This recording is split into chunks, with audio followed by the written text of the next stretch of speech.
মানুষ ছাগল চড়ানোর থেকে একটু প্রমোশন পাইলেন, তার কথা, বুদ্ধিমত্তা, চিন্তা চেতনা, তার পাণ্ডিত্যপূর্ণ বক্তব্যের কারণে তৎকালীন সময়ে হযরতে দাউদ আলাইহিস সালাম পর্যন্ত বসে তার বক্তব্য শুনতেন। সুবহানাল্লাহ বলেন। দাউদ আলাইহিস সালাম আল্লাহর নবী, তার উপরে জাব্বুর কিতাব নাজিল হয়েছে, কিন্তু লোকমান হাকিম তিনি নবী নয়, আল্লাহর একজন প্রসিদ্ধ বান্দা, আল্লাহর একজন মাহবুব বান্দা। হযরতে লোকমান আলাইহিস সালামকে দাউদ আলাইহিস সালাম ডাকলেন। ডাকার পরে ডাক দিয়ে বলে, তোমার পাণ্ডিত্য, তোমার এত সুন্দর কথাবার্তা, তোমার কোনো চেহারা নাই, একেবারে বেটে মানুষ, কিন্তু তোমার কথাবার্তা আল্লাহ তাআলা এতটা পছন্দ করেছেন। দাউদ আলাইহিস সালাম ছিলেন প্রেসিডেন্ট। দাউদ আলাইহিস সালাম ডাক দিয়ে কয়, তোমার যত বুদ্ধিমত্তা আমার আল্লাহ দিয়েছেন, আমি এই দেশের জন্য তোমাকে প্রধান বিচারপতি হিসাবে নিয়োগ দিয়ে দিলাম। সুবহানাল্লাহ বলেন না। ছাগলের রাখাল থেকে সরাসরি কি বিচারপতি। আল্লাহ রাব্বুল আলামিন ডাক দিয়া বলে, পৃথিবীর কোন মানুষের নাম নেওয়ার পরে সাধারণ মানুষের নাম নিলে নেকি হওয়ার সম্ভাবনা নাই, কিন্তু কোন ব্যক্তি যদি শুধুমাত্র লোকমানের নাম নেয়, আল্লাহ তার আমল নামায় 40টা সওয়াব লিখে দেয়। কি নাম? শুধু লোকমান। হযরতে লোকমানের কথাবার্তার ধরনটা এমন ছিল। কি কারণে এতটা দামি হলেন? কেন এত দামি হলেন? শুধুমাত্র হিকমার কারণে। আল্লাহ রাব্বুল আলামিন ডাক দিয়া বলে, লোকমান শুধুমাত্র তার সন্তানকে নসিহত করছে, ওসিয়ত করতেছে, ওয়াজ করছেন। ওয়া হুয়া ইয়াইযুহু বলা হয়েছে, তিনি তার সন্তানকে নসিহত করতেছেন, আর কেউ নাই। কিন্তু বলেন তো, বাবা আর ছেলের মাঝখানে একজন আছে না নাই? আছে। ওই লোকমান তিনি যখন কথাবার্তাগুলো বলছেন, ওয়াইদ ক্বালা লুকমানু লিবিনিহি ওয়া হুয়া ইয়াইযুহু ইয়া বুনাইয়া, তিনি তার সন্তানকে ডাক দিয়া বলল, আমার সন্তান, আমি তোমাকে নসিহত করছি, ওয়াজ করছি, শোনো।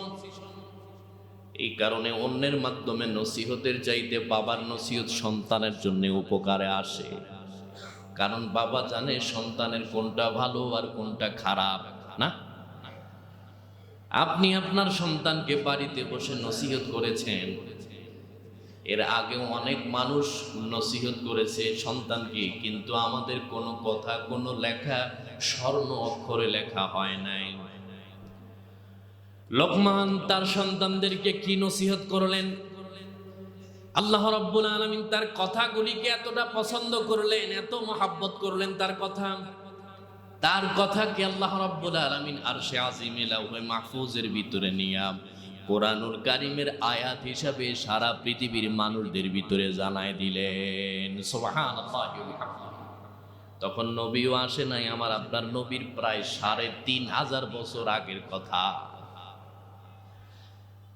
আমরা ওই সময় কেউ ছিলাম না, আমাদের নবীও ছিল না, কিন্তু আল্লাহ রাব্বুল আলামিন তার কথাকে এতটা মহাব্বত করলেন, এত ভালোবাসলেন, এত পছন্দ করেছেন, তিনি ভাবলেন লোকমানের এই কথাগুলি শুধুমাত্র তার ছেলেই শুনলে হবে না, আমি আমার নবীর মাধ্যমে কিয়ামত পর্যন্ত যত মানুষ আসবে প্রত্যেক মানুষের এই বিষয়গুলি জানা দরকার।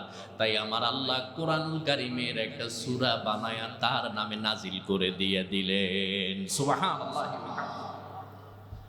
লোকমান আলাইহিস সালাম এত দামি কি কারণে হলেন? আল্লাহ তাকে হিকমত দিয়েছেন, জ্ঞান দিয়েছেন, কোরআনের জ্ঞান দিয়েছিলেন।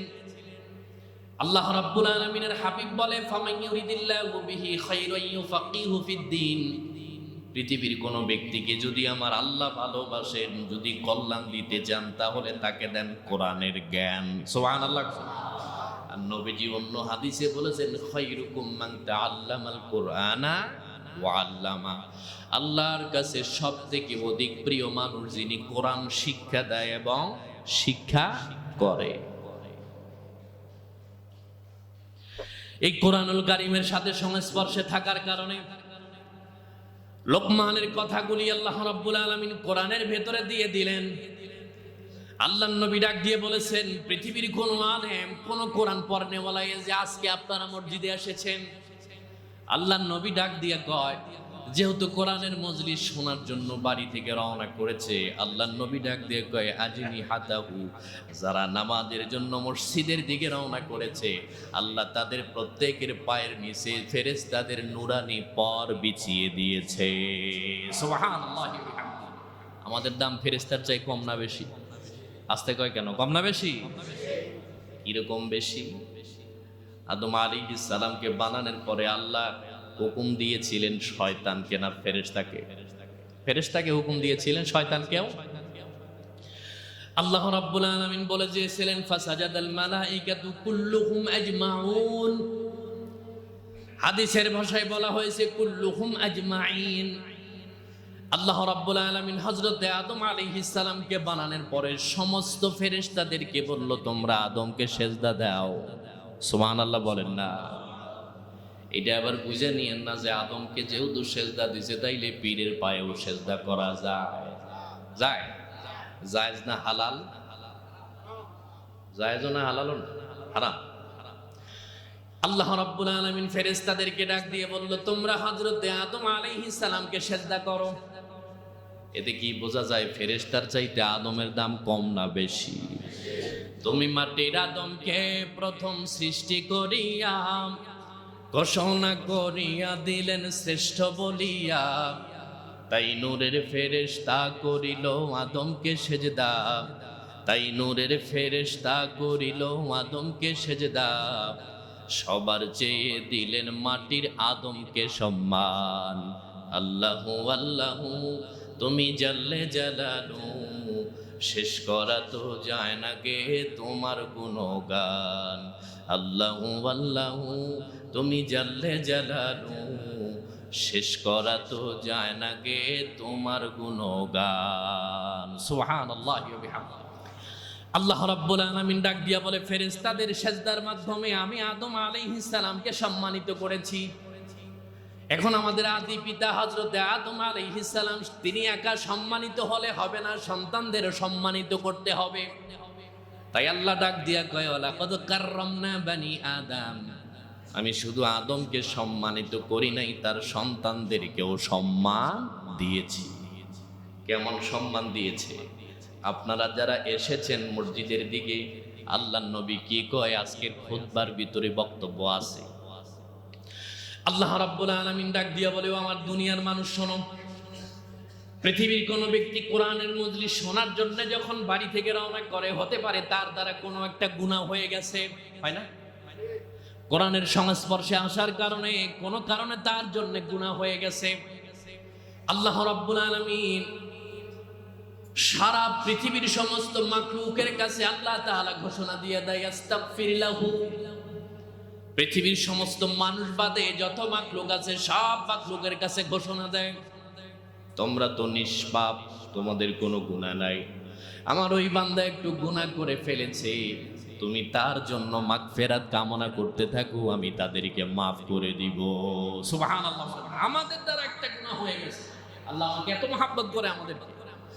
আল্লাহ রাব্বুল আলামিন শুধু তাই বলেন নাই, তিনি ডাক দিয়ে বলল, সমুদ্রের তলদেশের প্রাণী, গর্তের পিপিলিকা পর্যন্ত আল্লাহ তাদের জন্য দোয়া করায় নেয়, যারা কোনো এক কারণে অন্যায় করেছে কিন্তু কোরআনকে মহব্বত করে। সুবহানাল্লাহ বলেন না? আপনাদেরকে বলেন তো, আমাদের প্রত্যেক জুমায় যে আলোচনা হয় কোরআন হাদিস ছাড়া না কোরআন হাদিস দিয়া, তাই না? তাইলে আমরা ওই দলের লোক, যেই দল আমরা যদি অন্যায় করি আল্লাহ তার মাখলুককে দিয়া আমাদের জন্য ক্ষমা প্রার্থনা করায় নেয়। সুবহানাল্লাহ। এটা দুনিয়ার পৃথিবীর অন্য কোনো মাখলুকের সুবিধা নাই, শুধুমাত্র আমার আল্লাহ এটা বলে। আল্লাহর হাবিব সাল্লাল্লাহু আলাইহি ওয়াসাল্লাম ডাক দিয়া বলেন, আল্লাহ রাব্বুল আলামিন লোকমানের কথাগুলিকে এতটা পছন্দ করলেন, লোকমান আলাইহিস সালাম তার সন্তানকে প্রথম ডাক দিয়ে বলল, وَإِذْ قَالَ لُقْمَانُ لِابْنِهِ وَهُوَ يَعِظُهُ يَا بُنَيَّ لَا تُشْرِكْ بِاللَّهِ। সুবহানাল্লাহ বলেন না? কি বলল? লা তুশরিক বিল্লাহ। প্রথম কয়েকটা নসিহত করেছেন, কয়েকটা ওয়াজ করেছেন, তার ভেতরে নাম্বার 1 হলো আল্লাহর সাথে কাউকে শিরিক করা যাবে না। শিরিক বড় মারাত্মক গুনাহ। আল্লাহ রাব্বুল আলামিন তার কথাটা কেমনে পছন্দ করলেন? এমনি এমনি পছন্দ করে নাই। আল্লাহ তাআলা ডাক দিয়া বলে, ও দুনিয়ার মানুষ তোমরা শোনো, পৃথিবীর মানুষগুলি যখন আমার সমকক্ষ কাউকে বানায়, তাহাররাকা লাহুল আরশ, আল্লাহর আরশ প্রকম্পিত হয়ে যায়। আল্লাহ রাব্বুল আলামিন ডাক দিয়ে কয়, আমার সমকক্ষ পৃথিবীর কোন ব্যক্তি যদি কোনো ব্যক্তিকে বানায়, আমার আল্লাহর কাছাকাছি হওয়ার কেউ সম্ভাবনা আছে? পৃথিবীতে যত খোদা আছে সমস্ত পৃথিবীর মাখলুককে যদি এক জায়গাতে করা হয়, আমার আল্লাহর একটা জাতের নামের সমান হওয়ার যোগ্যতা নাই। আছে? এই জন্য আল্লাহ রাব্বুল আলামিন নাম্বার 1 আগে রাখ দিয়া বলল, লা তুশরিকি বিল্লাহ, খবরদার খবরদার, শিরিক করবে না, মুশরিক হবে না, শিরিকের কাছাকাছি যাবে না। বাংলাদেশের পীর সাহেবরা দোয়া করে বাংলাদেশের জন্য, সারা পৃথিবীর জন্য দোয়া করে। দোয়া করার পরে বিপদ আরো বাড়ে না? সারসিনাতে মাহফিল হয় 3 দিন ব্যাপী, চরমোনায় মাহফিল হয়, আটরশিতে মাহফিল হয়, মাইজ ভান্ডারে মাহফিল হয়। প্রত্যেক মাহফিলের পরে দোয়া করে কি করে না? আজকে জুমার নামাজের পরেও দোয়া হবে না? কিন্তু আমরা দেখি দোয়া করার পরে বিপদ কমার কথা, কমে তো নাই, বরং বিপদ আরো বাড়ে। এতে বোঝা যায় আল্লাহ আমাদের দোয়া কবুল করে না। এই যে আল্লাহ রাব্বুল আলামিন বলল, লা তুশরিক বিল্লাহ, খবরদার তোমরা আল্লাহর সাথে শিরিক করবে না। আল্লাহর নবী ডাক দিয়া বলে, লা তুশরিক বিল্লাহ ওয়া ইন কুতিলতা, এক সাহাবীকে ডাক দিয়া বলে, শোনো, তোমাকে কোনো ব্যক্তি ধরে নিয়ে গেছে, হাতে খোলা তরবারি তোমার সামনে উপস্থাপন করা হলো, তুমি যদি আল্লাহর সাথে কাউকে শিরিক না করো তোমাকে মারা হবে, আও হুররিকতা, অথবা তোমাকে আগুন জ্বালায়া পোড়ায় দেওয়া হবে। আল্লাহর নবী ডাক দিয়ে কয়, তুমি খোলা তরবারির নিচে টুকরা টুকরা হতে রাজি হয়ে যেও, আগুনে পুড়ে ছাই হয়ে যাওয়ার নিয়ত করো, কিন্তু আমার আল্লাহর সাথে কাউকে শরীক করতে যাইও না। সুবহানাল্লাহ। এতে বোঝা যায় শিরিক বড় মারাত্মক গুনাহ। ইন্না শিরকা লাযুলমুন আযীম। আল্লাহ তাআলা বলেছেন শিরিক কেমন মারাত্মক গুনাহ, নিশ্চয়ই শিরিক অত্যন্ত জুলুম, সব থেকে বড় জুলুমের নাম শিরিক। আমাকে বানাইছে কে? আল্লাহ। খালাকাস সামাওয়াতি ওয়া মান ফিল আরদ, আসমান এবং জমিন কে বানাইছে?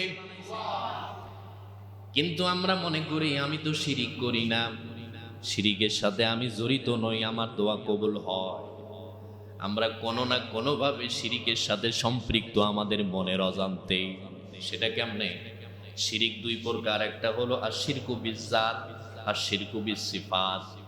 যারা আলেম আছেন তারা বুঝবেন, আশিরকু বিজ্জাত হলো আমার আল্লাহর সমকক্ষ কাউকে মনে করার নাম হলো শিরকু বিজ্জাত। চাকরি আমারে বাঁচায়, ব্যবসা কি আমারে বাঁচায় না ব্যবসার মাধ্যমে আল্লাহ তারে বাঁচায়? কথা কয় না, কে বাঁচায়? প্রচন্ড ঝড় আসছে, ভূমিকম্প হচ্ছে, আমি চিন্তা করি আমার এই বেসটা যদি মজবুত না হতো ভূমিকম্পে ধসে যেত, এটা একটা শিরিক। বাঁচাইছে কে? আপনি তো 3 তলা বিল্ডিং দিয়ে মনে করেছেন আমার বিল্ডিং ভাঙার সম্ভাবনা নাই, ভূমিকম্পন সহনশীল রড লাগিয়েছেন। বলেন তো, ভূমিকম্প মোকাবেলা করতে পারে এরকম সৃষ্টি পৃথিবীতে কি আছে? তাইলে আপনি যদি এই কথা বলেন, দেখবেন ব্যানারে বড় করে লেখা আছে ভূমিকম্পন সহনশীল রড মোকাবেলা করবে, বাবে মুফাআলাতুনের সিগা। মোকাবেলা মানে আল্লাহ যদি কোনো ব্যক্তির উপরে আঘাত করে তুমিও পাল্টা আঘাত করবে, এটার নাম শিরিক। ঠিক না?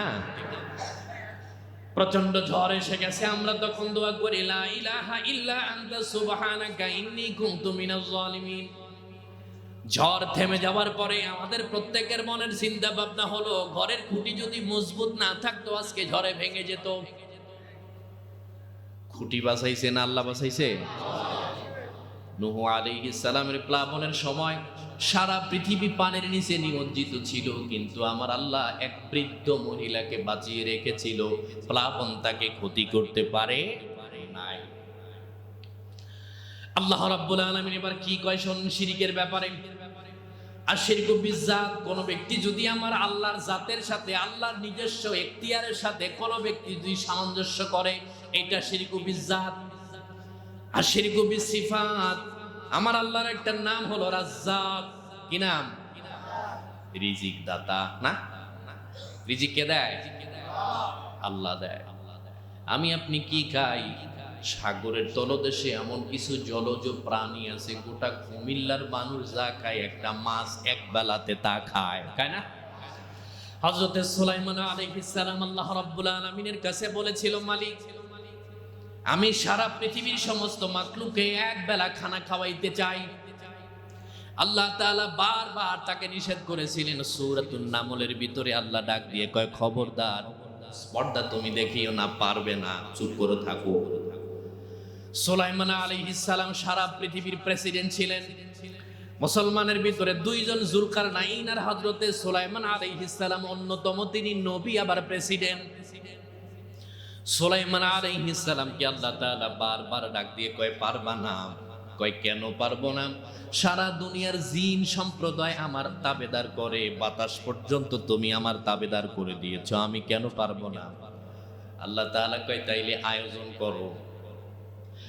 আল্লাহ রাব্বুল আলামিনের কথা না শুনে আয়োজন করলেন। একটানা 40 দিন পর্যন্ত রান্না বান্না হলো। প্রশ্ন আসতে পারে, হুজুর ওই সময় তো ফ্রি ছিল না, নষ্ট হলো না কেন? আল্লাহ বলেছেন তাই নষ্ট হওয়ার কোনো সম্ভাবনা নাই। রসুন পেঁয়াজ আমরা হিমাগারে রাখি না, যাতে নষ্ট না হয়। কিন্তু ইউসুফ আলাইহিস সালাম খাদ্যমন্ত্রী মিশরের ছিল, তিনি কোরআনের ভাষায় বলে দিয়েছেন, যদি কোনো ব্যক্তি রসুনকে তার গাছ সহ শুকনা অবস্থায় ঝুলায় রাখে, একটা না 7 বছর থাকবে, নষ্ট হবে না। সুবহানাল্লাহ বলেন না? রসুন শুকনা করে গাছ সহ আপনি ঝুলায় রাখবেন। আমাদের গ্রাম অঞ্চলে অনেক মায়েরা ওই ঘরের তীরের সাথে ঝুলায় রাখে, রসুন নষ্ট হওয়ার সম্ভাবনা। এটাই হযরত ইউসুফ আলাইহিস সালাম শিখিয়েছেন। সুবহানাল্লাহ বলেন না? হযরতে সুলাইমান আলাইহিস সালাম কি আল্লাহ রাব্বুল আলামিন ডাক দিয়া বলে, পারবা না? রান্না বান্না হয়ে যাওয়ার পরে আল্লাহ রাব্বুল আলামিন তাকে শিক্ষা দেওয়ার জন্য সমুদ্রের তলদেশ থেকে একটা জলজ প্রাণী পাঠায় দিলেন। কেউ বলেছেন মাছ। সাগরের তলদেশে এমন কিছু মাছ আছে যেটা জাহাজকে পর্যন্ত আটকায়া দেওয়ার ক্ষমতা আছে, আছে না?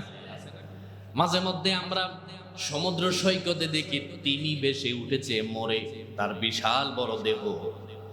হযরতে সুলাইমান আলাইহিস সালামের সামনে আসার পরে আল্লাহ রাব্বুল আলামিন ওই মাছকে তার জবান উন্মুক্ত করে দিয়েছেন। সুলাইমান আলাইহিস সালামকে ডাক দিয়ে কয়, তাম পৃথিবীর সমস্ত মাখলুককে দাওয়াত দিয়েছেন, তার ভেতরে আমিও আপনার একজন মেহমান, আমার আগে খাবার দেন। ক্বালা ইফরিতুম মিনাল জিন, ওই সময়ে জিনদের সর্দার ছিল, তার নাম ইফরিত। তিনি কয়, বেটা একটু থাম, আগে মানুষ খাইয়া যাক, তারপরে তুই খা। তিনি বলল, আমি শুকনাতে বেশিক্ষণ থাকতে পারি না, আগে আমার খাবারের ব্যবস্থা করো, তারপরে অন্যজনের ব্যবস্থা করো।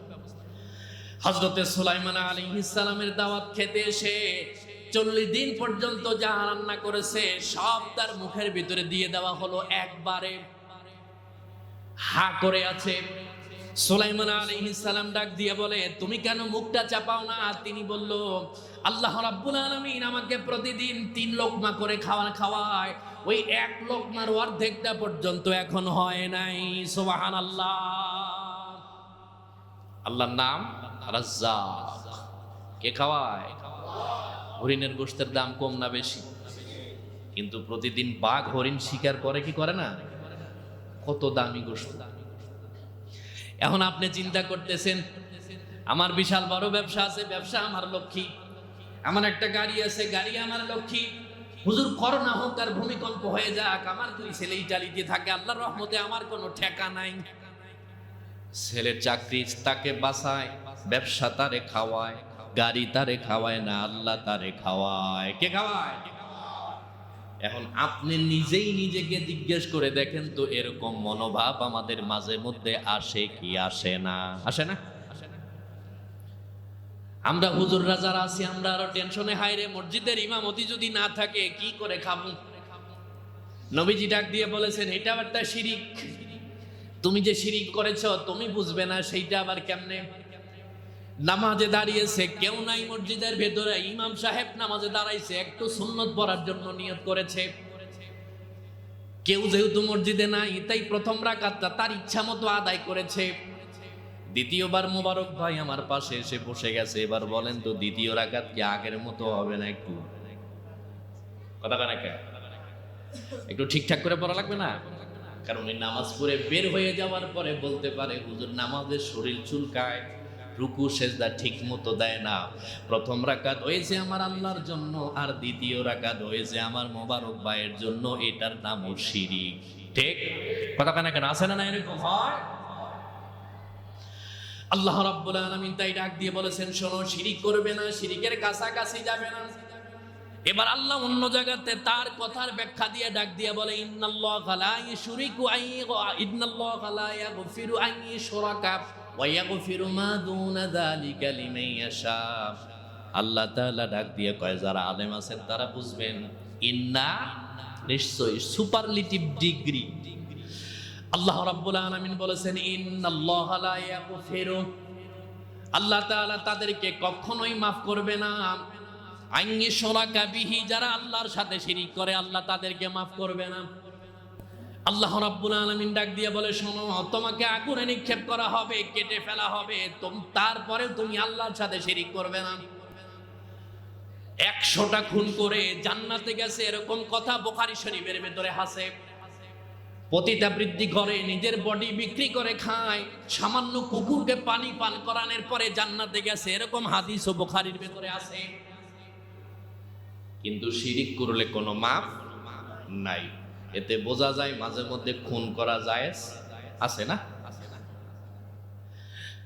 বুখারী শরীফের হাদিস হলো, আল্লাহর এক বান্দা 99টা খুন করেছে, গুনে গুনে বিনা অপরাধে মানুষকে খুন করেছে, কিন্তু তার মনের ভিতরে অনুশোচনা জাগলো, হায় রে আমি কি করলাম, কি এমন একটা পরিস্থিতি আমার হয়ে গেল, এতগুলি মানুষ আমি মারলাম, আমার বুঝি আল্লাহ আমাকে মাফ করবে না? অনুতপ্ত হয়ে গেলেন।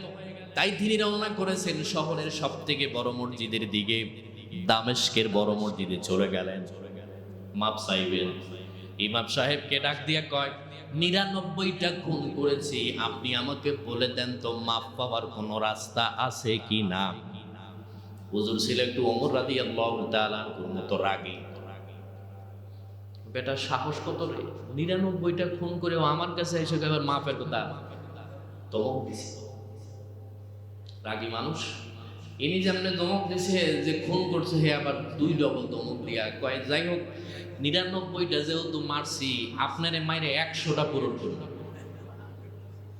বুখারী শরীফের হাদিস।